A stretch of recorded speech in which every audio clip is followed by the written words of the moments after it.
আসসালামু আলাইকুম, সবাইকে শুভ সকাল। কেমন আছেন? আর এই তো দেখেন সকালবেলা কি সুন্দর টাটকা টাটকা মাছ ধরে নিয়ে আসলো। তো আমাদের এদিকে তো আসলে এই দৃশ্যটা হারিয়েই গেছে বলতে গেলে। মানে গ্রামের দিকে এখন এভাবে যে বুস্তা দেয়া যেভাবে মাছ মারা যায় এই দৃশ্যটা, মানে এই প্রচলনটা একদম বাদই হয়ে গেছে। আর এই তো দেখেন এই যে এতগুলা মাছ পাইছে, মাশাল্লাহ অনেকগুলা মাছ। তো আজকে সকালবেলায় এই মাছগুলা দেখে মোটামুটি আমি অনেক খুশি হয়ে গেছি।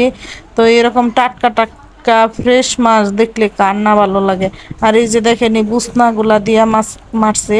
তো আজকে কিন্তু এই দুইটা বুসনা পাচ্ছিল, এই দুইটা বুসনা দিয়ে এতগুলা মাছ মেরে নিয়ে আসছে। কিন্তু আগে কিন্তু এগুলা বুসনা অনেক পাতা হইতো, অনেক মাছ ধরা হইতো। আর এখন তো মাছ মানে আস্তে আস্তে এই ধরনের বুসনা পাতার মানে চলটাই উঠা যেতেছে।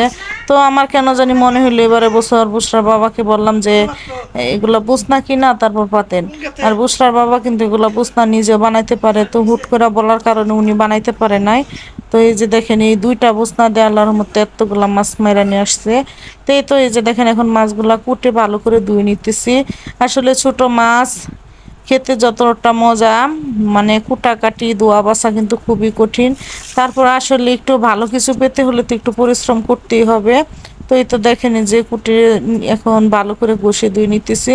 আর আমি কিন্তু এই জায়গাটা শুধু মাছ ধোয়া জন্য ব্যবহার করি, মানে সবসময় আমি এই জায়গায় মাছ বাছা কুটা বাছার জন্য এই জায়গাটা ব্যবহার করি, অন্য কোনো কাজ করি না।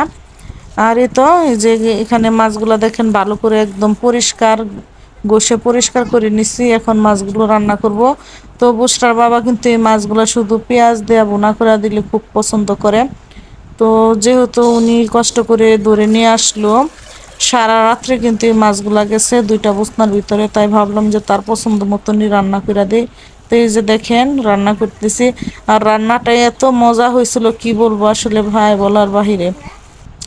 মানে নিজের হাতের ধরা মাছ আর টাটকা টাটকা এরকম নগদ রান্না করে খাওয়ার মজাটাই আলাদা। তো আমার ব্লগটা কেমন লাগলো কমেন্টের মাধ্যমে জানাবেন, ভালো লাগলে সবাই আমাকে সাপোর্ট করবেন। আজকের মতো এই পর্যন্তই, ভালো থাকবেন সবাই, আল্লাহ হাফেজ।